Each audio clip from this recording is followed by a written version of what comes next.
Here's everything you need to know about the ninth house in traditional astrology. The ninth house is one of my favorite houses in traditional astrology because it's the house of astrology. The ninth house in traditional astrology is considered to be the house of astrology. It's the house of our higher education. It's the house of religion and our experience of being religious. And it's also the house of foreign travel. So, in a nutshell, the ninth house pretty much contains everything that has to do with us expanding the parameters that define what we know within this lifetime. Traditionally speaking, the ninth house is called Deos, or the house of God, which is interesting when you consider that the third house is called Dea, or the house of the goddess.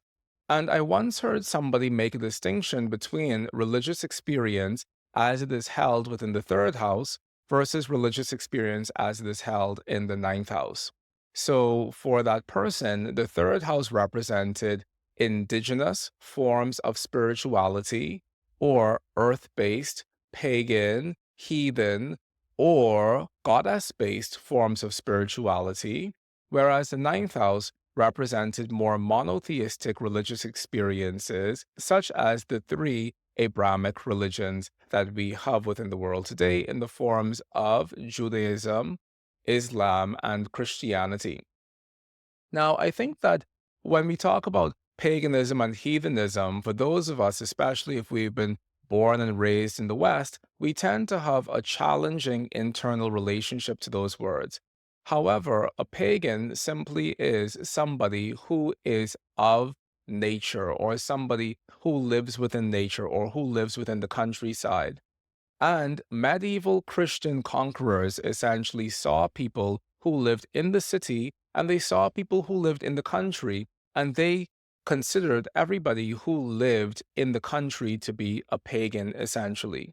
So, paganism doesn't just describe a more natural approach to life in general, but it also describes people who, never having moved to the city, continue to hold on to their indigenous forms of earth based spirituality. Similarly, a heathen is a person who lives near the heath. And so, this is also a medieval term for people who chose to continue to live in the country even while the world around them was becoming modernized, and they continue to hold on to their old world customs, particularly their old world religious practices and beliefs. So, when we speak about paganism and heathenism being expressions of the third house, we're simply referring to people who chose to maintain a sense of their rustic, ancestral, indigenous forms of spiritual practice and belief. Now, the ninth house is thought of as the house of God. And one of the reasons why the ninth house is the house of God is because, from the perspective of the terrestrial houses of joy, the sun is corresponding with the ninth house. And we know that the sun, for many cultures, has represented the All Father God within the religious practices of that culture. So the sun is having this natural association with the ninth house. Another reason why the sun is having this association with the ninth house is because there was a thought amongst the ancients that whereas the midheaven represented the highest height that the sun could attain within the course of a day, the ninth house, once the sun passed that midheaven at midday and moved into the ninth house at around 1 or 2 p.m., those were the hottest hours of the day, not necessarily where the sun was at midday. So for the ancients, the sun was having a greater sense of his personal power and a greater expression of his own immortality moving into the ninth house than even the sun in the 10th house. So we consider the ninth house to be the house of God the Father, whereas we consider the third house to be the house of Goddess the Mother. Once again, the ninth house has to do with foreign travel and higher education. And the reason for this is because if we apply the Chaldean order of Saturn, Jupiter, Mars, Sun, Venus, Mercury, and the Moon to the 12 houses, we end up with Saturn being associated with the first house and the physical body that we inherit therein, Jupiter being associated with the second house and the warm sustenance of our mother's breast milk, that we first encounter after inheriting a physical body. Mars corresponds with our blood relatives and our brothers in our third house. The sun is corresponding with our father and our patriarchal lineage within the fourth house. Venus is corresponding with our children and our pleasures that we derive from the fifth house. Mercury is corresponding with our servants and small animals that we derive from the sixth house. The moon is corresponding with the people who we traffic with on a daily basis in the seventh house. And once again, Saturn is corresponding with death in the eighth house. So the same Saturn that gave us a physical body in the first house is the same Saturn that chops that body down in our dying process in the eighth house. If Saturn is corresponding with the eighth house, then this naturally means that we return to Jupiter corresponding with philosophy and religious experience within the ninth house. The reason why, from a developmental perspective, Jupiter comes after Saturn is because, in a very real sense, Saturn is representing all of the cold and hard realities of what it means to be in the physical embodiment in this lifetime. And for those of us who only experience the world through a Saturnian lens, we only know pain. We only know suffering. We only know the burden of having to drag our souls around in this physical carcass that we call a home. We only know the actual external realities of what it means to be in this physical world. However, Jupiter is meant to come after Saturn as a means of giving us a sense of expanding that part of ourselves that only knows this physical body as being real.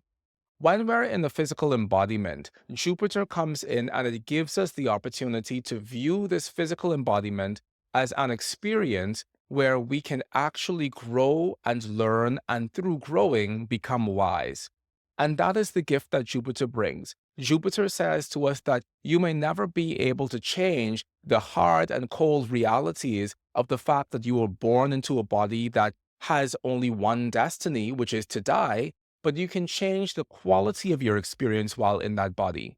And as a result of that, we have every single expression of religion that exists within the world. Because the purpose of religion and the purpose of philosophy is meant to expand the boundaries within which we live.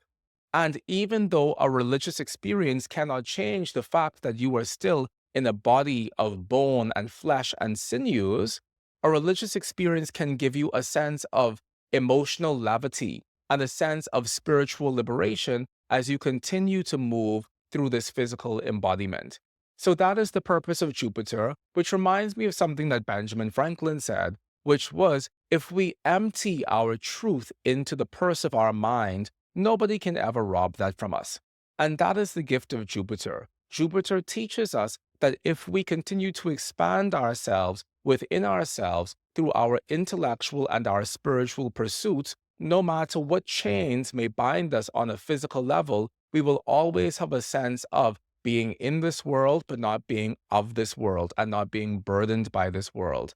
And that is the purpose of philosophy, to expand that part of ourselves that isn't physical so that we can realize that there's more to life to live than the things that we actually do with our physical bodies. All of these things associate with the ninth house within traditional astrology.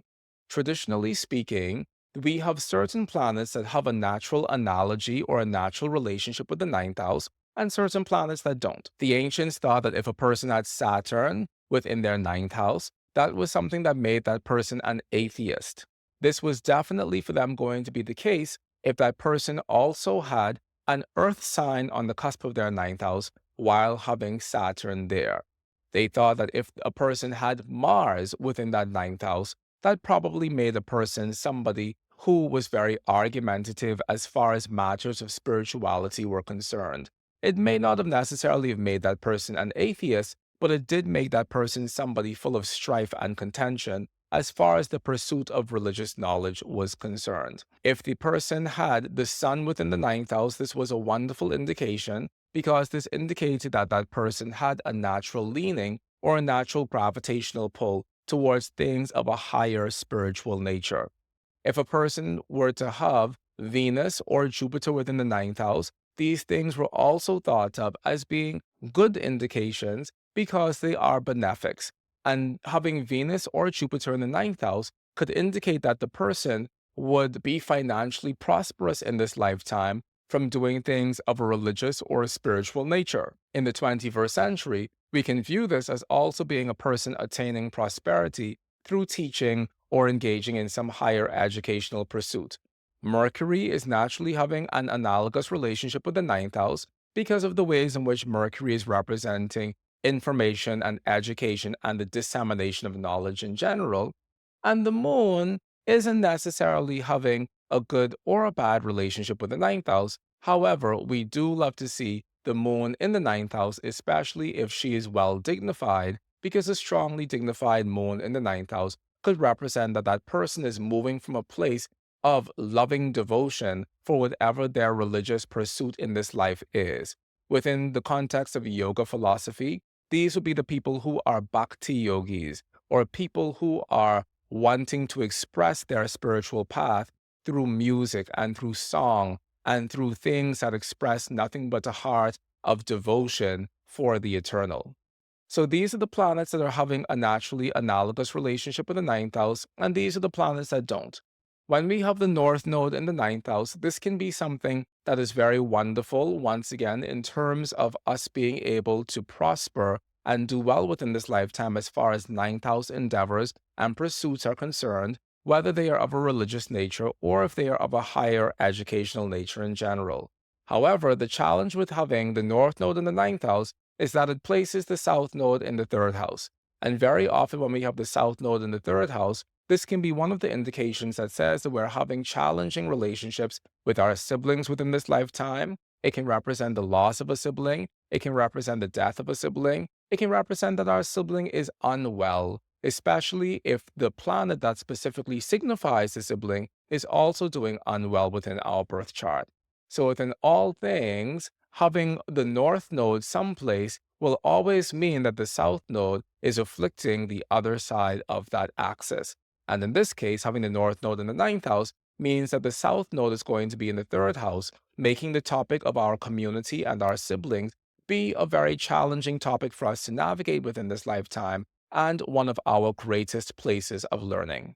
Within traditional astrology, we're also told that if a person is having the ruler of their ascendant in their ninth house, this is something that makes this person an advisor to the king, which is one of the ways of saying that if you have the rule of your ascendant in your ninth house, this is an indication that you are somebody who is going to naturally gravitate towards astrology or the spiritual counseling skills in general. And this could be a signature of you being an astrologer in this lifetime, particularly if you have the ruler of the first house in the ninth house and the ruler of the ninth house in the first house or in some other angular house within your chart.